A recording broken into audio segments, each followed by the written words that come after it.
como montar um cardápio vendedor no iFood. É isso que você vai aprender nesse vídeo. Então, bora entender. Basicamente, a gente precisa entender alguns pontos antes de sair montando o cardápio, pessoal. E esse conteúdo aqui eu vou passar para vocês que eu fiz diversos cursos para poder entender e que eu aplico para os meus clientes. Então, basicamente, você precisa entender duas métricas. É a margem do seu produto e a quantidade de vendas dele. Então, como eu já comentei com vocês, a estrutura do seu cardápio vai depender do momento da sua loja. Se você está começando e você quer ser agressivo, você vai seguir uma estratégia. Se você quer ser mais conservador, um pouco pé no freio, você vai seguir outra. Então, aqui eu vou te ensinar a lógica para você aplicar na sua loja de acordo com a sua estratégia.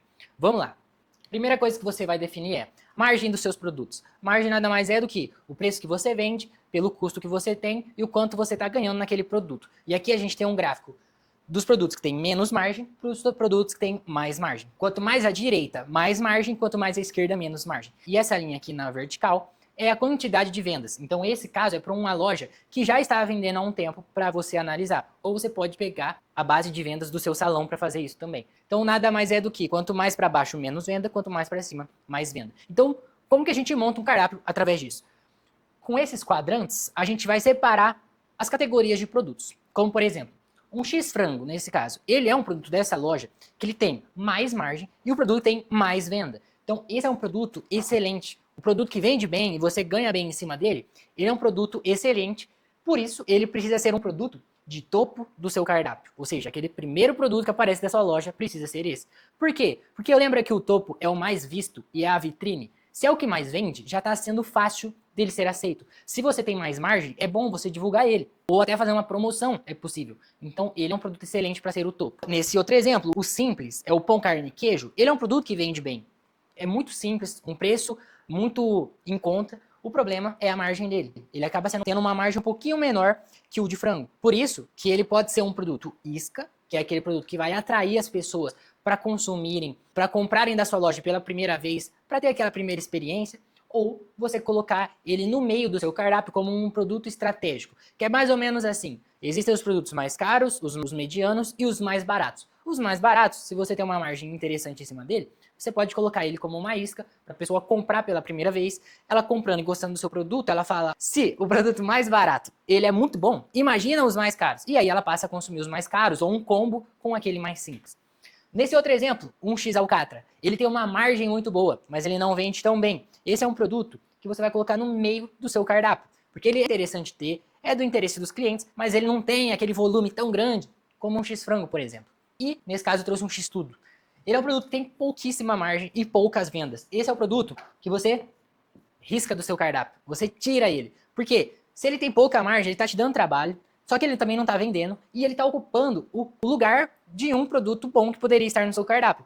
Lembre que a gente comentou que uma boa loja, ela tem um cardápio enxuto. Então vamos supor que a sua loja tenha que ter 15 produtos. Se desses 15 você tem um que está te dando pouca margem e pouca venda, ele está ocupando o lugar de um item que poderia estar lá vendendo bem, tendo uma margem melhor ou um volume de vendas melhor. Então você tira ele, substitui com o quê?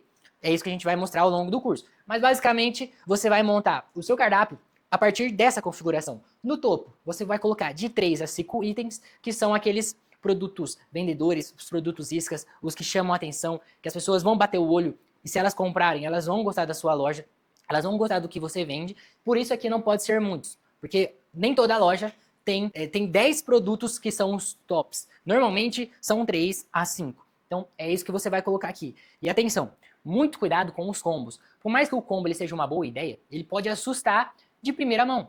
Vamos supor que o seu produto mais barato custa R$30. Se você faz um combo e ele fica 60, a pessoa vai achar que o produto mais barato da sua loja é o de 60 e não de 30. Então, deixe os combos para se trabalhar ao longo do cardápio ou coloque só no início um combo bem estratégico. No meio do seu cardápio, você vai dividir em categorias. Então, nesse caso aqui, como a gente está falando de lanches, vão ter os lanches simples, lanches duplos, ou lanche com hambúrguer, lanches com salsicha, lanches smash, por aí vai, uma categoria de combos, lembrando, sempre o cardápio enxuto, então em cada categoria tem de 4 a 5 itens e no máximo, 30 itens no seu cardápio. E lá no final, como é a parte menos importante, que basicamente quase ninguém vai até o final do seu cardápio para olhar, aquelas bebidas industrializadas e evitem bebidas muito artesanais. Um ponto que é muito importante frisar, que a maioria dos donos de restaurante esquece. Quem entra no iFood, qual o problema que você tem que resolver dele? A fome. Quem entra no iFood, tá com fome. Ou o cara não fez a comida dele, ou ele precisa comer muito rápido, ou ele não tem alguma opção, ou ele tá com um desejo de algo específico. Você não pode brincar com a fome das pessoas. Então, quanto melhor você estruturar o seu cardápio para que quando ela, com fome e impaciente, entre e entenda o que você vende e como funciona a sua loja, por exemplo, preços menores para maiores, fica muito mais fácil dela entender qual é a dinâmica do seu cardápio e você atender as expectativas dela. Então, essa é uma estratégia que eu uso com os meus clientes. O cardápio, além dele ser estruturado dessa maneira, na aba das categorias, a gente sempre vai colocando do menor para o maior, para ele entender que, conforme eles vão rolando para baixo e entendem que os produtos mais baratos estão em cima e os mais caros estão embaixo.